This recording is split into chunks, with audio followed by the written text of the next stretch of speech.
जय श्री कृष्ण। राधे राधे। कार्तिक महात्म्य में 24वें अध्याय में राजा चोल और विष्णुदत्त की कथा का वर्णन है। कथा इस प्रकार है।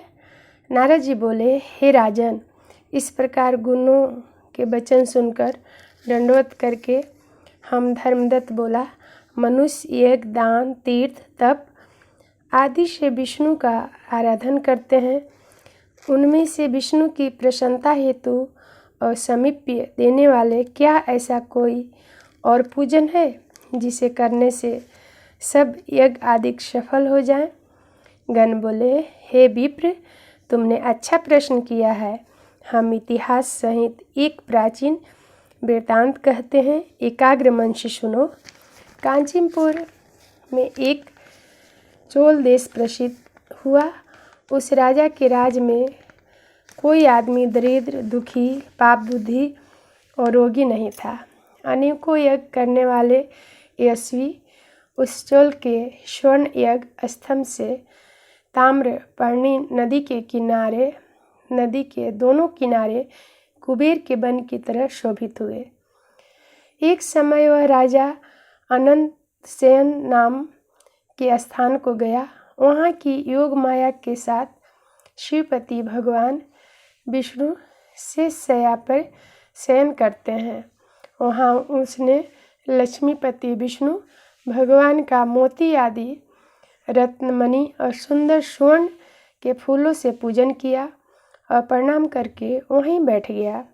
तत्पश्चात हाथ में तुलसी और जल लिए हुए कांचीपुर में रहने वाले एक विष्णुदास नाम के ब्राह्मण को वहाँ आकर ब्रह्म युक्त सहस्त्र शीर्ष आदि मंत्रों से भगवान को स्नान कराते हुए तुलसी मंजरी तुलसी पत्र से विधिपूर्वक स्नान कराते हुए देखा। भगवान के ऊपर ब्राह्मण के तुलसी दल चढ़ाने से राजा की पूजा के वे रत्न ढक गए। यह देख राजा कुपित होकर बोला, हे ब्राह्मण, मैंने यह मणिक और स्वर्ण से पूजा की है, वह तुलसी पत्रों से तुमने क्यों ढक दिया? मैं जानता हूँ तू विष्णु की भक्ति नहीं जानता है, तू ढोंगी है जो तूने मेरी अत्यंत शोभायुक्त पूजा को ढक दिया है। तब वह ब्राह्मण भी राजा के गौरव को तुच्छ समझकर बोला, हे राजन, तू भक्ति नहीं जानता, तुझे राजलक्ष्मी का घमंड है। बताओ, तुमने अपने कितना विष्णु का व्रत किया है? गण बोले, ब्राह्मण का वचन सुनकर हंसकर राजा गौर सहित कहने लगा कि जो तू भक्ति का गर्व करता है तो बता, तुझे दरिद्री की भक्ति कितनी है। विष्णु भगवान को प्रसन्न करने वाले यज्ञ, दान आदि तूने नहीं किए और न पहले तूने कोई मंदिर ही बनवाया। यदि तुझे भक्ति का ऐसा घमंड है तो अब सब उपस्थित ब्राह्मण आप लोग देखते रहें कि विष्णु भगवान साक्षात दर्शन मुझको देंगे या इसको, तब हम दोनों की भक्ति मालूम हो जाएगी। यह कहकर राजा तो अपने राजमहल में चला गया और मृदुगल ऋषि को आश्चर्य बनाकर विष्णु यज्ञ प्रारंभ कर दिया। उस यज्ञ में बहुत से ऋषियों को बुलाया और उन्हें बहुत सा अन्न तथा दक्षिणा दी। ऐसा यज्ञ उसने सबसे पहले गया नामक क्षेत्र में किया था। उस समय विष्णुदास भी वहीं देव मंदिर में रहा और विष्णु को प्रसन्न करने के लिए अनेक नियम करने लगा। उसने माघ और कार्तिक का व्रत किया, तुलसी का वन लगाया और उसे सींचा तथा 12 अक्षर मंत्र का यथाविधि जाप करने लगा। षोडशोपचार और नृत्य गीत आदि मंगलों से नृत्य विष्णु की यथाविधि पूजा करने लगा। वह चलते फिरते, भोजन तथा शयन करते समय सदा विष्णु को स्मरण करता रहा और समदृष्ट होकर सब में विष्णु को ही देखता था। विष्णु की प्रसन्नता के लिए माघ और कार्तिक के विशेष नियम पालन करने लगा तथा उद्यापन भी किए। इस प्रकार सब इंद्रियों को वश में करके भगवान का आराधन करते हुए राजा चोल और विष्णुदास ब्राह्मण दोनों को बहुत समय व्यतीत हो गया। 24 अध्याय में हम लोग सुनेंगे कि राजा चोल और विष्णुदत्त का उद्धार की कथा है। जय श्री कृष्ण, राधे राधे। आइए कार्तिक महात्म में कार्तिक महीने की एक कथा सुन लेते हैं। एक तुलसी नाम की महिला थी, स्त्री थी। वह रोज़ सुबह उठती भोर में और गंगा जी को स्नान को चली जाती। एक दिन उनके पति को शंका हुआ कि भोर में रोज़ कहाँ जाती है, रात्रि के एक पहर रहते ही उठ जाती है और पता नहीं कहाँ चली जाती है। तो क्रोधित होकर उसने अपने पत्नी से बोला कि तुम कहाँ चली जाती हो, तुम्हें किसके पास जाती हो इतने रात को। और पतिव्रता नारी थी, उससे बड़ा दुख हुआ।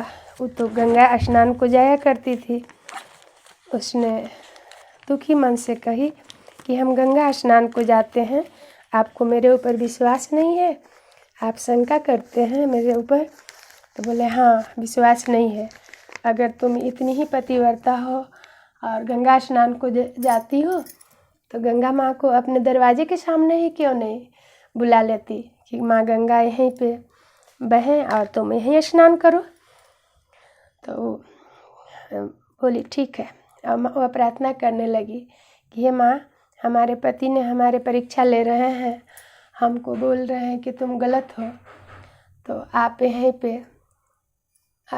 पे बहने लगिए और हम आपके गंगा स्नान करेंगे और अपने पति को बताएंगे कि हम आपके पास ही जाया करते थे। तो माँ बोली कि ऐसे कैसे होगा, हम वहाँ कैसे आए।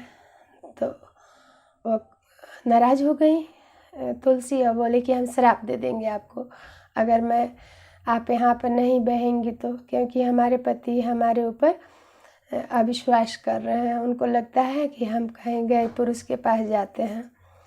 तो उसने माँ गंगा से प्रार्थना करी। तो उसने बोली, तो गंगा माँ उनके दरवाजे से कल कर बहने लगी और वह अपने पति से बोली कि उठिए, आप हम पर विश्वास नहीं करते थे ना, तो देखिए माँ गंगा हमारे दरवाजे पे आ गई हैं और बहने लगी हैं, आप भी स्नान कीजिए। और दोनों पति पत्नी गंगा स्नान करते हैं और माँ गंगा से आशीर्वाद प्राप्त करते हैं। इस तरह से सबको स्नान करिए। हम जहाँ भी स्नान कर रहे हैं, चाहे कुआं हो, नदी हो, नल हो, तालाब हो, घर में, तो सबको माँ गंगा का स्मरण करके नहाइए और माँ गंगा का ही जल है। इस तरह से कार्तिक माँ की कथा है, महिमा है। आइए भगवान का एक छोटा सा भजन करते हैं। सुन बरसाने वाले गुलाम तेरो बनवारे, सुन बरसाने वाले गुलाम तेरो बनवारे, तेरी पायलिया पे बाजे मुरलिया, तेरी पायलिया पे बाजे मुरलिया, छम छम नाचे गिरधारी गुलाम तेरो बनवारी, छम छम नाचे मुरारी गुलाम तेरो बनवारी।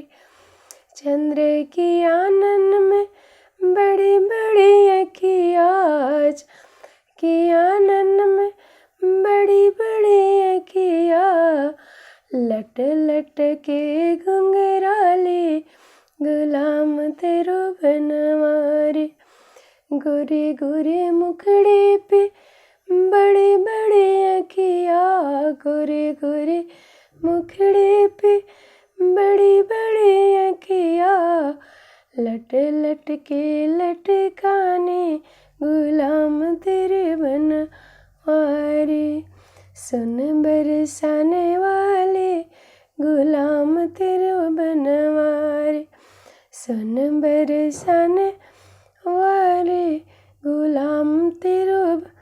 वृंदावन के राजा होकर छाछ पे नाचे, वृंदावन के राजा होके छाछ पे नाचे, सुन बरसाने वाले गुलाम तेरो बनवारे, सुन बरसाने वाले गुलाम तेरो। वृंदावन की कुंज गलियन में रास रचायो, वृंदावन मन की कुंज गलियन में रास रचायो। सुन बरसाने वाले गुलाम तेरो बनवारी, सुन बरसाने वाले गुलाम तेरो। कदम की डारे पे झूला डलो है, कदम की डाल पे झूला डलो है। झूला झूलावे बिहारी गुलाम तेरो बनवारी, झूला झूलावे बिहारी गुलाम तेरो बनवा। सुन बरसाने वाले गुलाम तेरो बनवा। तेरी पयलिया पे बाजे मुरलिया, तेरी पयलिया पे बाजे मुरलिया। छम छम नाचे बनवारी गुलाम तेरो बनवारी, छम छम नाचे गिरे तारी गुलाम तेरो बनवारी। सुन बरसाने वाले गुलाम तेरो बनवारी। जय श्री कृष्ण, राधे राधे। जो कोई भी इस वीडियो को देख रहे होंगे, सुन रहे होंगे, लाइक कीजिएगा, शेयर कीजिएगा। जय श्री कृष्ण, राधे राधे।